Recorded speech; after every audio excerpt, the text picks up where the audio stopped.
They say the definition of insanity is doing the same thing again and again and expecting a different result. As voters, us black people are exhibiting insane type behavior when it comes to our voting and our support for the Democratic Party. Let's talk about it.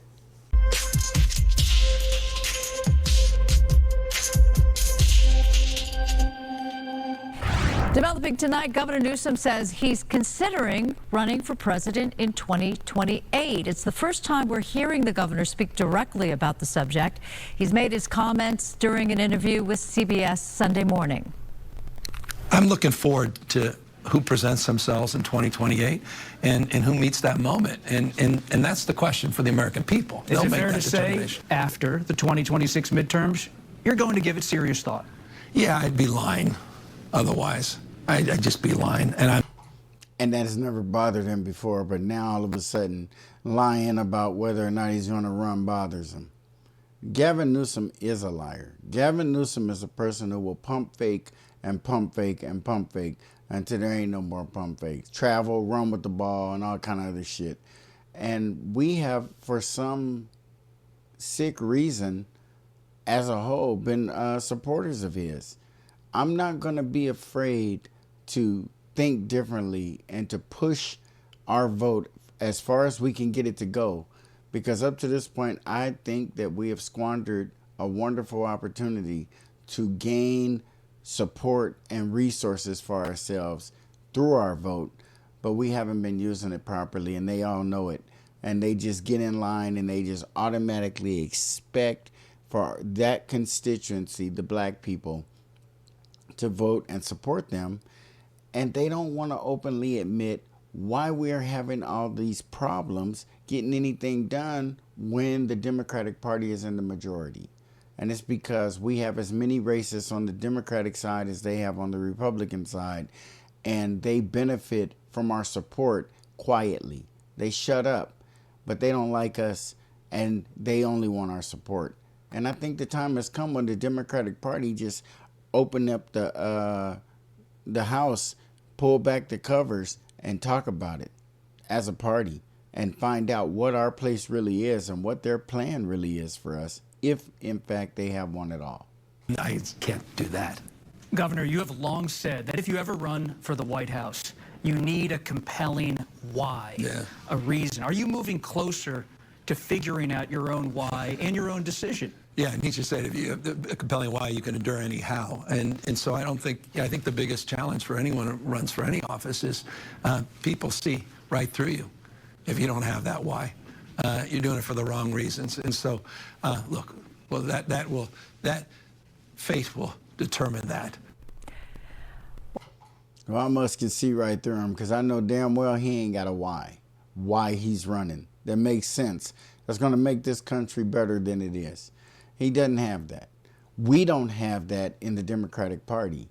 That's why we tried to cheat and push Kamala, That's why we cheated and pushed Kamala Harris into that role as the nominee. That is not the way it works. They feel that we're that damn dumb that we believe that a vice president is there to take over when the president decides to drop out of a camp. No, it's when he gets assassinated or is for some other reason not available to fulfill his duties as president. Then the vice president steps up and becomes the president.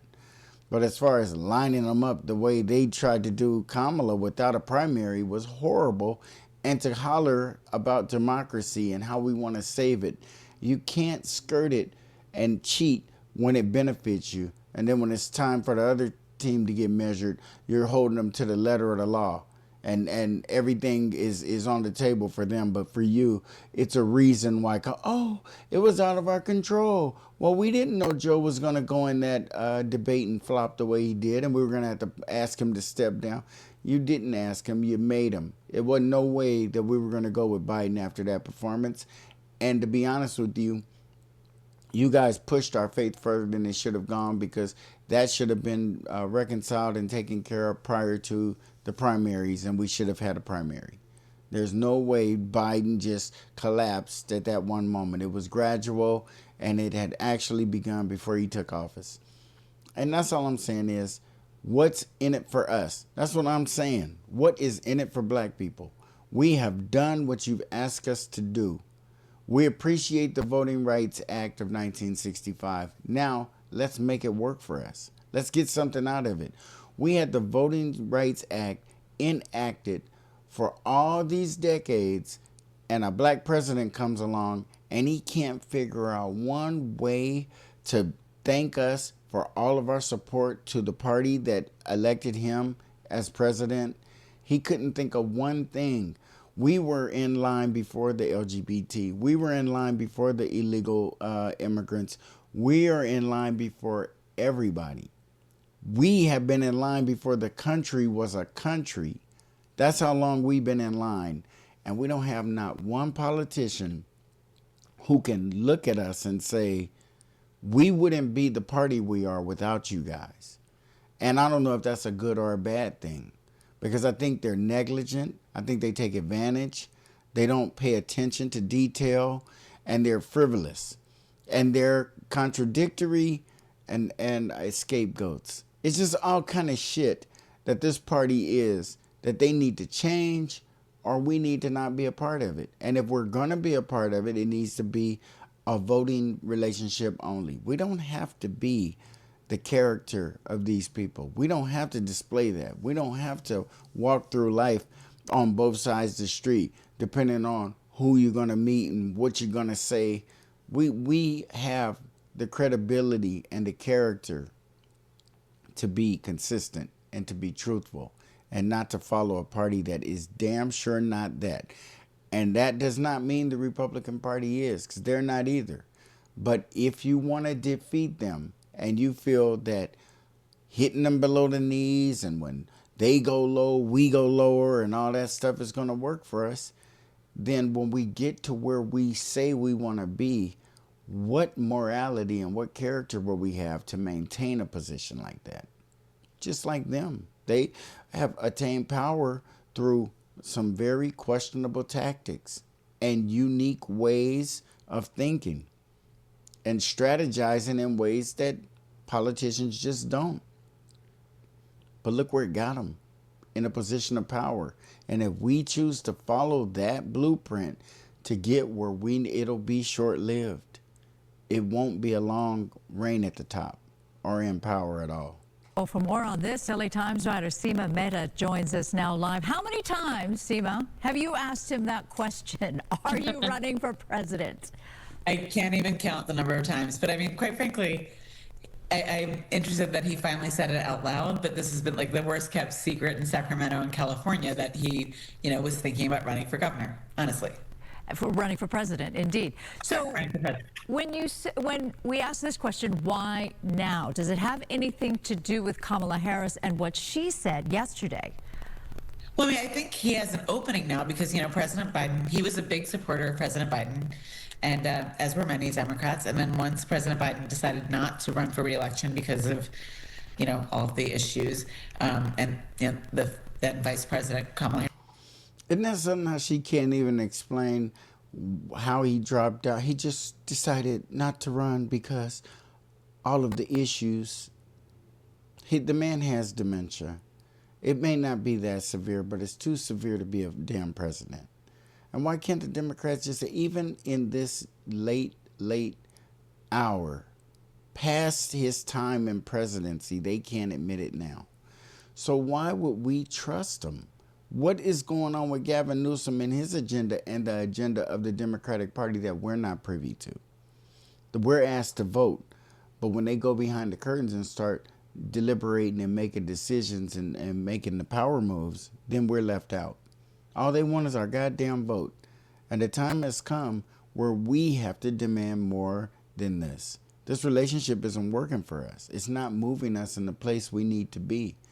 We're in a place right now where the government is shut down, and the only way they can target our heartstrings is to remind us how poor we are, to remind us how much we need welfare, how much we need the government to subsidize every goddamn thing except all the things they need to subsidize. And it's up to us to fight to be poor. I'm tired of fighting to be poor. I want to fight hard like we fight, but get something. Harris, became the nominee. I mean, he didn't really have much of a choice then. I mean, it was, Democratic insiders, Democratic activists, Democratic donors very quickly lined up behind Kamala Harris. But now, And supporters and donors did line up behind Kamala Harris because they know Kamala Harris would roll with what it is they were trying to do. And they also thought that Donald Trump was going to be a weak candidate and she would be able to beat him because they know she's a weak candidate. And when things didn't happen the way they were supposed to, that is not a valid reason for not having a primary, because the delegates and the donors line up. Who gives a damn? The voters are the ones who put your ass in that seat. And if you can't respect them enough, Democratic Party, to give them their damn primary like everyone else has, like we've always had, but you had a weak candidate, and we even talk about her in present terms like she's got a choice. If she want to be president or vice, she doesn't. She'll be neither because she can't get through a primary. And I don't really think Gavin Newsom can either unless no one else runs. But if we get some other people to get up there, we have folks in the Democratic Party who could give us a better showing, who could be more balanced and more fair. I don't think that a group of people, even though we had some really horrible beginnings with these folks in this country, I don't think that we deserve 100% of the Democratic Party's attention. I like that. But being reasonable and all the years and decades of negligence, it would be a great opportunity for them to step it up. For them to step it up, I'm sorry. And I could appreciate that. I could see them evolving and growing. And if they're so embarrassed about the past that they don't want to address it in the present and they think it's going to just go away in the future, and it hasn't yet, and it's not gonna. This is going to just continue to fester, and they don't seem to be having the stomach to try to remedy it in any way. And we don't seem to have the stomach to push them. Next 2028, it's a wide open field. And I really think it's interesting because the two of them have such a long-standing relationship. I mean, they grew up in San Francisco politics together. They have not only the same donors and the same, sort of benefactors, but the same friends. I mean, they were friends. Like, they would travel together. Who gives a damn? Who gives a damn if Gavin Newsom and Kamala Harris were friends? Who cares? What in the fuck have they done? What has Kamala Harris done in the state of California other than try to take away all of the gun rights? And that's going to be a problem with her as president, because we are not moving into a time where gun rights are going to be available for everybody in the country. They're trying to restrict who can own a gun, but yet gun violence doesn't go down. People are still being shot in the streets. People are still being assassinated. When someone finds someone they want to kill, they're not having a very difficult time getting the instruments that they need to accomplish that. And that's the problem. We're keeping guns out of the hands of some law-abiding citizens, and people who are not law-abiding will always have guns. So we need to make sure that people who are law-abiding citizens can safely protect themselves under the scope of the law and what we can and cannot do. Right now, we're just allowing the Democrats to attempt to get back in office so that they can get their programs going back. It is a Ponzi scheme to some extent. Sure, a lot of good comes out of the running of the United States government, but look at the amount of waste. Look at the amount of contracts and people who are getting paid from our tax dollars. How many people own homes and mansions and cars just because they know somebody who's in a position to grant them a contract or give them some taxpayer money or funding, make them a consultant. They do all kind of shit that ain't right. And they're mad because Trump disrupted it. Right or wrong, it pisses these people off. If they said, okay, we're going to restore all this stuff, but these contracts changed hands. What if Trump said, we're going to do this, but it's going to be my people. It's going to be. Then all of a sudden, those agencies and those groups that we set up to go abroad and push the United States in the first place through some kind of marketing or whatever the hell they do. For Trump, it's different. But for the Democrats to do it, yeah, we're going to have the right people, and they're going to be career employees, but they're going to be neutral. And that doesn't happen. Everybody takes a side. A lot of those people who are in the government are on the side of Trump. Some of them see things around them that have been going on that they didn't like, and they didn't have control or power or the people up above to say, hey, I need to let you know this ain't right, because they know they knew. They know those weren't trustworthy people they could go to. Now Trump comes in and here's the whining from some of these people, and starts to do a jackhammer type approach, and possibly harming some things that shouldn't be, but definitely accidentally disrupting enough so that it gives us an opportunity to not look at it like we want everything to fall back down into place and settle again so we can continue to walk around here in last place. We want things to be looked at, examined, identified, and dealt with. And no more of this Gavin Newsom type promises. He says the word reparations because he knows what it does. It releases dopamine in our brains. We hear reparations, we start looking, who said reparations? I heard that. And that's what we need. We need reparations, but we should not be fooled by some white dude in California who just wants to be president and find a way to get our vote in the simplest way. In the simplest way. And that's not even to lie to us, just to insinuate. And that's pretty terrible. We need to take our game to another level so that we can vote appropriately. And I think they'll start dealing with us differently when they see those numbers dropping.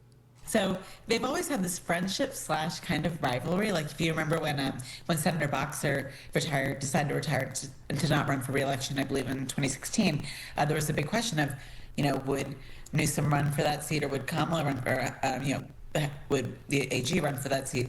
And Kamala Harris ultimately ran for the seat and won it, and Newsom ran for governor, 2 years later in 2018 and won it. But they've always had this sort of interesting parallel career.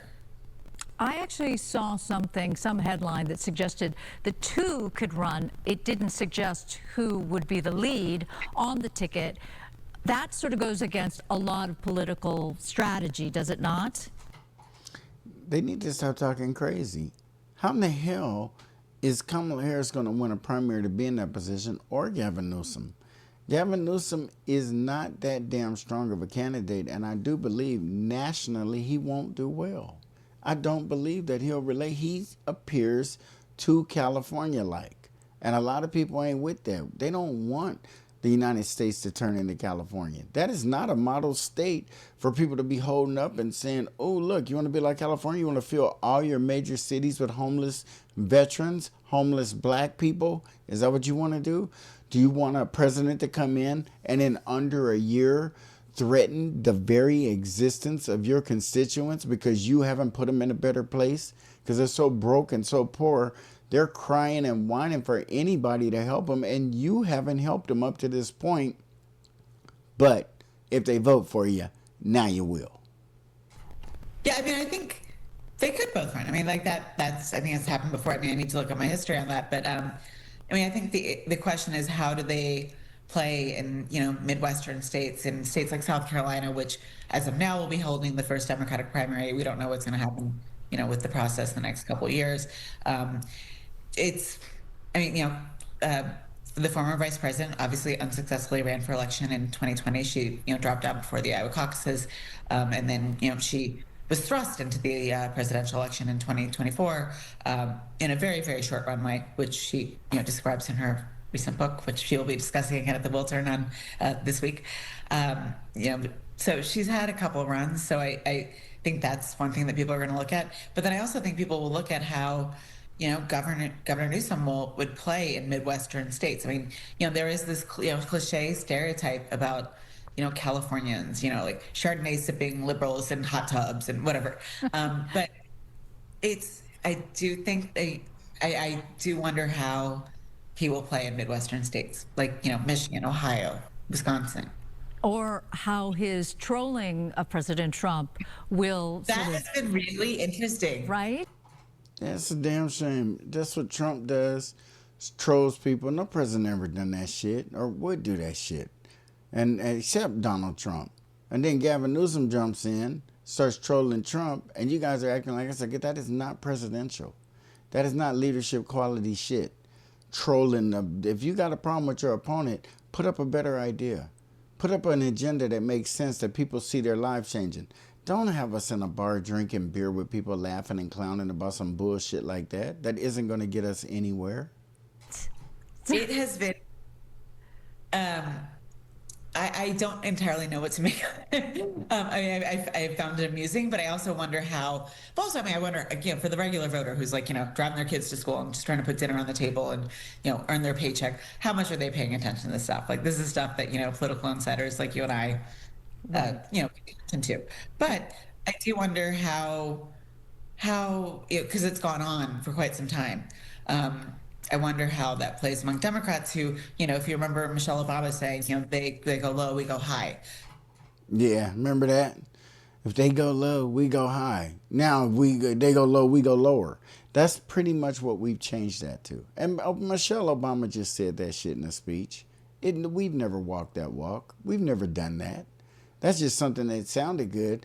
And because no one had any real blatant out in the open examples, so nobody questioned or contradicted or argued with the shit. But when they go low, we go high. When they go low, sometimes we vote with them. That's how low we can go. So anything that they do, we capable of it as well. That's how the parties are made up. That's how the politics work. And that's why we as black people need to understand that we are not a part of the Democratic Party. We're a part of ourselves. We're black people.